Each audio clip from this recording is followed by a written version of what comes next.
अस्सलाम वालेकुम वरहमतुल्लाहि वबरकातुहू। उम्मीद करती हूँ और अल्लाह से दुआ करती हूँ कि आप लोग सभी खैरियत से हों और अल्लाह सबकी दुख तकलीफ़ परेशानी दूर करता रहे, जो भी जिस परेशानी में मुब्तला हैं, और सबकी हर परेशानी और हर मुश्किल आसान हो।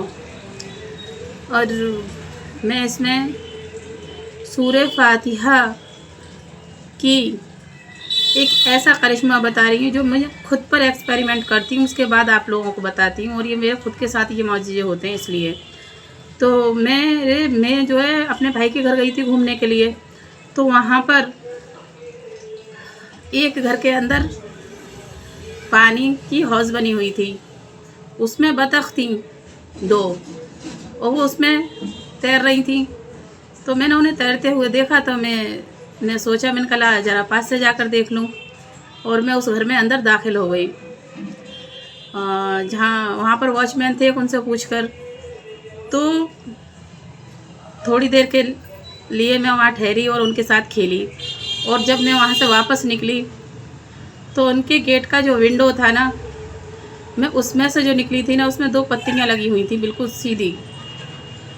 और मैं झुककर निकलकर एकदम से खड़ी हुई तो मेरे सर में इतनी तेज़ वो पत्तियाँ लगी दोनों कि मेरा बीचा बीच में सर फट गया और आगे की साइड भी।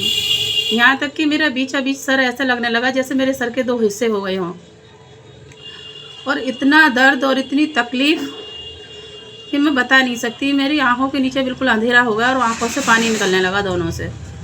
तो वो जो वहाँ थे उन्होंने कहा, बाजी आपके चोट लग गई। मैं बैठ गई वहीं पर। मैंने कहा नहीं भाई, मेरी गलती तो सारी मेरी है, जो ना मैं जाती अंदर। और मैंने कहा मैंने जो डक थी वो तैर रही थी तो उनको डिस्टर्ब करा था जाके, तो ये हो सकता है इस वजह से मेरी चोट लगी हो। लेकिन जहाँ पर तकलीफ़ होनी होती है, मुसीबत आनी होती है, तो इंसान वहाँ पर खुद चला जाता है और बिल्कुल बंद हो जाते हैं अकल के दरवाजे। मेरे सर में इतना शदीद दर्द था, यहाँ तक कि मेरे सर में खून भी निकलने लगा था बहुत। और मैंने रात में, मुझे नींद नहीं आ रही थी, मेरे सर में दर्द था, तो मैंने, मेरे भाई डॉक्टर है, उनसे टैबलेट लेकर खा ली उस टाइम मैंने। और 2-3 दिन टैबलेट खाई थी बस दर्द बंद करने की। लेकिन उसके बाद मेरे सर में इतना भयंकर दर्द था एक दिन, और जो मुझसे तकलीफ़ बर्दाश्त नहीं हो रही थी। तो मैंने सूरह फातिहा अलहम्दो शरीफ पढ़कर अपने सर पर हाथ रखकर और अपने सर को अपने हाथ से मसाज किया मैंने। और सिर्फ सूरह फातिहा पढ़ी थी मैंने इस तरीके से। और मुझे ऐसा लगा था जैसे किसी ने मुझे इंजेक्शन दे दिया हो या कोई टैबलेट दे दी हो, जिससे मेरा दर्द बिल्कुल, कसम खुदा की, बिल्कुल गायब हो गया। मुझे उम्मीद होती है तो सिर्फ दुआ पे ज़्यादा होती है, सबसे ज़्यादा। दवा भी मैं करती हूँ अपनी किसी भी तकलीफ़ की, और दुआ भी करती हूँ। दुआ में सबसे ज़्यादा यकीन रखती हूँ सभी के लिए, क्योंकि जब मेरे ऊपर मेरी तकलीफ़ दूर होती है तो आप लोगों की क्यों नहीं होगी। लेकिन मैं उसको इस तरीके से पढ़ती हूँ, वो तरीका मैं आपके साथ शेयर कर रही हूँ। अऊज़ु बिल्लाहि मिनश शैतानिर रजीम, बिस्मिल्लाहिर रहमानिर रहीम, अल्हम्दुलिल्लाहि रब्बिल आलमीन, अर्रहमानिर रहीम, अर्रहमानिर रहीम, अर्रहमानिर रहीम, मालिकी यौमिद्दीन, इय्याका नअबुदु व इय्याका नस्तईन, इय्याका नअबुदु व इय्याका नस्तईन, इय्याका नअबुदु व इय्याका नस्तईन, इहदिनस सिरातल मुस्तकीम, सिरातल लज़ीना अनअमता अलैहिम गैरिल मग़ज़ूबि अलैहिम वलज़्ज़ालीन। आमीन आमीन आमीन।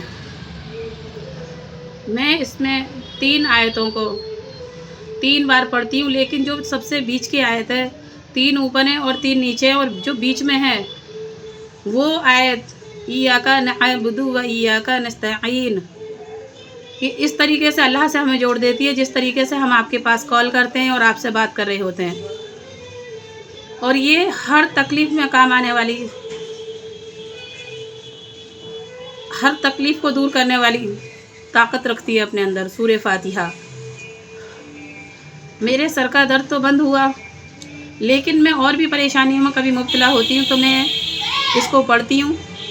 और ये आज मैं आप लोगों के साथ भी शेयर कर रही हूँ कि कोई बहन भाई अगर मेरे शदीद परेशान हो, शदीद मुश्किल में फंसे हुए हों, तो इसका विर्द किया करें और इसे पढ़ा करें। लेकिन इय्याका नअबुदु व इय्याका नस्तईन आप 11 बार भी पढ़ सकते हो, बीच में 21 बार भी पढ़ सकते हो। आपसे जितनी बार पढ़ना चाहो उतनी बार पढ़ सकते हो। इससे पैरालाइज़ का असर भी ख़त्म हो जाता है। जो लोग पैरालाइज़ के शिकारी हो जाते हैं और अटैक हो और तमाम सारी बीमारियां होती हैं, तमाम सारी बीमारियां भी दूर होती हैं, क्योंकि ये सूरह फातिहा पूरे कुरान शरीफ की माँ है ये। और माँ पूरे घर को संभाल कर चलती है। माँ सबका बड़ा, सबसे बड़ा सरदार है। अल्लाह ने सबके बाद दुनिया में सबसे ऊंचा रुतबा माँ को दिया है। उसके बाद हमारे फादर को दिया, पापा को, डैडी को, वालिद को, उसके बाद हमारे शौहर को, हमारी वाइफ को दिया है। और माँ जो कुरान शरीफ की माँ हो उसकी फजीलत कितनी बड़ी होती है। कोई भी मुश्किल हो, कोई भी मुसीबत हो, इसको अपनी ज़िंदगी में आप सभी शामिल कर लें। किसी के आगे आपको हाथ फैलाने की भी ज़रूरत नहीं पड़ेगी। कर्जे भी दूर हो जाते हैं, दुआएं भी कबूल होती हैं। अगर आप इसको पढ़कर दुआएं मांगो, हर दुआ कबूल होती है आपकी। और इसमें इतना ही। और आगे मैं आपके लिए हर जगह पर हाजिर होने की कोशिश किया करूँगी, हर चीज़ से जुड़ने की कोशिश किया करूँगी। जो भी परेशानियाँ हैं, जो भी तकलीफ़ें हैं, सबके बारे में तमाम सारी दुआएं और भी मैं सब आपके साथ शेयर करूँगी इंशाअल्लाह। और दुआ करते रहिए आप अपने लिए। टेक केयर, अल्लाह हाफिज़। और मैं दुरूद इब्राहिम सारा दिन पढ़ती हूँ, वैसे भी पढ़ाई करती हूँ और सभी के लिए दुआ करती हूँ सारा दिन, जब भी रात में भी आँख खुल जाती है तब भी। अल्लाह हाफिज़।